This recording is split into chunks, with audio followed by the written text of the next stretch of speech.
મોટા મિયા માંગરોળની ઐતિહાસિક ગાદી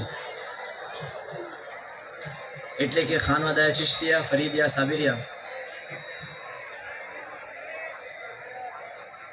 ના એકમાત્ર અધિકૃત પરંપરાગત સજ્જનશીન ગાદીપતિ મારા પિતા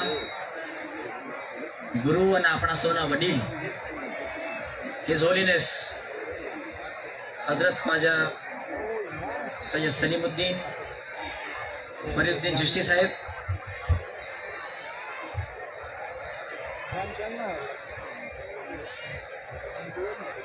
અમારા આમંત્રણને માન આપીને અત્રે ઉપસ્થિત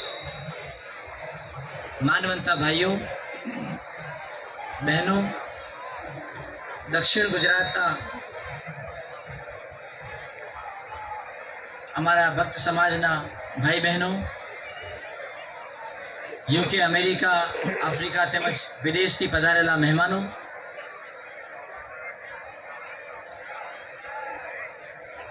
અમારા પરિવારના સભ્યો,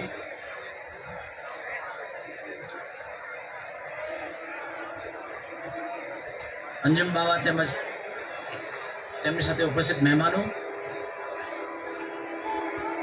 આપ સૌનું હું મોટા મિયા માંગરોળની ગાદીઓથી સ્વાગત કરું છું.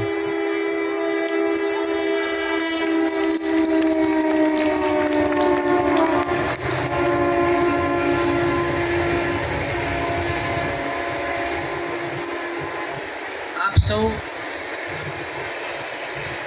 આપના કિંમતી સમયનો ભોગ આપીને અને આમંત્રણને માન આપી અહીંયા ઉપસ્થિત રહ્યા છો. એ મને લાગે છે કે એનું મૂળ કારણ યાદ છે. શું છે?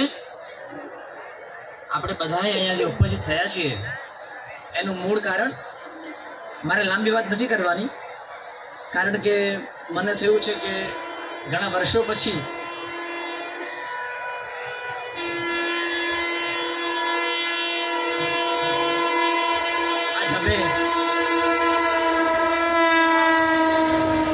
આપ લોકો સમક્ષ ઉપસ્થિત થવાની તક મળી છે અને હવે બધા સમજુ થઈ ગયા છે. એટલે બધા સમજુ થઈ જાય ત્યારે સમજાવવાની જરૂર નથી. પરિણામે હું ટૂંકમાં મારી વાત રજૂ કરીશ. મેં જેમ કહ્યું કે આપણે બધા ભેગા થયા છીએ તેનું મૂળ કારણ યાદ છે, સ્નેહ છે, પ્રેમ છે, મોહબ્બત છે અને ઇશ્ક છે. જ્યાં યાદ હોય ત્યાં દયા પણ હોય. જ્યાં યાદ હોય ત્યાં દયા પણ હોય. ગુજરાતી ભાષાને અનુલક્ષીને આપણે યાદ રાખીએ તો ડાબીથી જમણી અને જમણીથી ડાબી, યાદ અને દયા બંને સમાયેલા છે. તો આપણા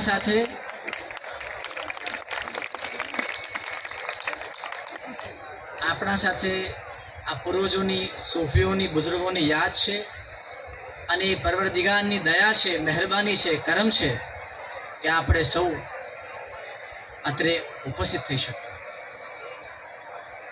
ખાસ કરીને મોટા મિયા માંગરોળની ઐતિહાસિક ગાદી એટલે કે ખાનવાદાયા ચિશ્તિયા ફરીદિયા સાબિરિયાના મહાન બુઝુર્ગ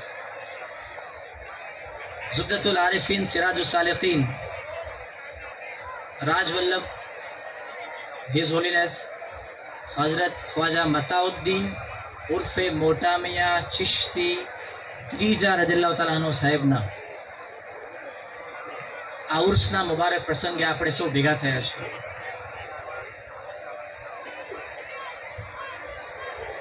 અને મને કહેવું ગમશે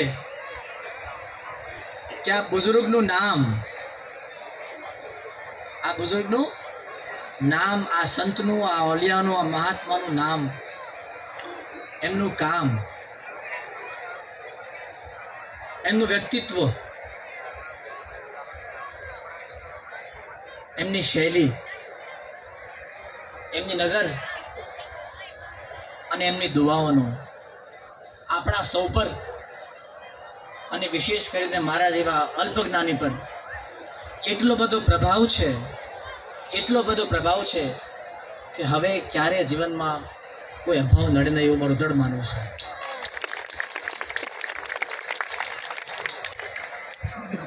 અને દુઆ કરું છું કે આ પ્રભાવની અસર જીવનના અંત સુધી અને ત્યાર પછી પણ નિરંતર રહે. જો હવે સામાન્ય રીતે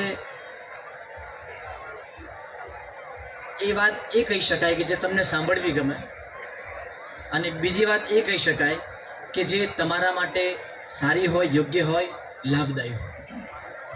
સૂફીઓની પરંપરા રહી છે કે એમણે હંમેશા એ વાત કીધી છે કે જે તમારા દિલમાં, તમારા હૃદયમાં ઉતરી જાય અને તમારી રૂહાની તરક્કી થાય.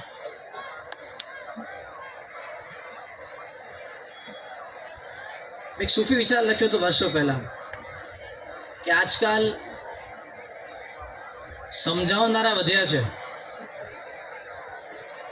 આજકાલ સમજાવનારા વધ્યા છે અને સમજનારા ઘટ્યા છે. પરિણામે જે શબ્દો છે ને તે સંવેદનાવિહીન શબ્દો, સંવેદનાવિહીન, અને અભ્યર્થના એ આત્મીયતાના અભાવિક થઈ ગઈ છે. મારું દ્રઢ માનવું છે કે આપણે શબ્દોમાં ફરી સંવેદના ભરવાની છે અને આપણી જે અભ્યર્થના છે આમાં આત્મીયતા ભરવાની છે. ત્યારે જ આપણે જે એકત્રિત થયા છીએ તેનો અર્થ અને હેતુ સાર્થક કરી શકીશું.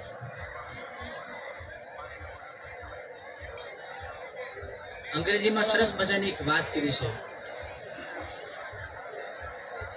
કે a person with too many questions, a person with too many questions does not know silence.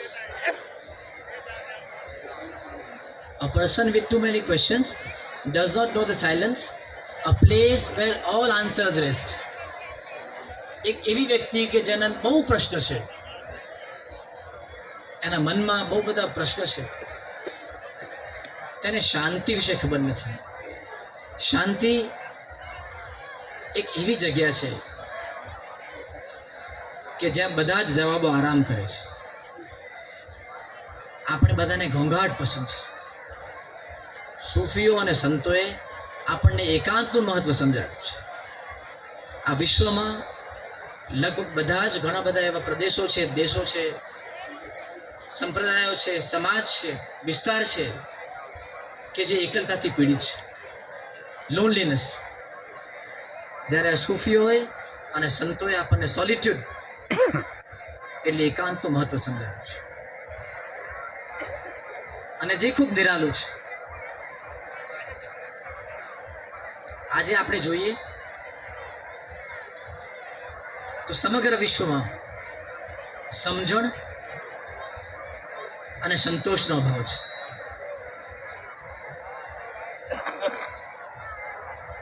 જેમ સલીમભાઈએ વાત કરી, અશાંતિનું મૂળ પરિણામ જ સમજણ અને સંતોષનો અભાવ છે. વિશ્વ સમજણ અને સંતોષની સંપત્તિથી વંચિત છે. પરંતુ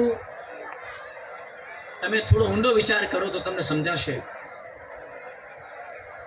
કે સૂફીઓએ, બુઝુર્ગોએ, સંતોએ અને મહાત્માઓએ, અને ખાસ કરીને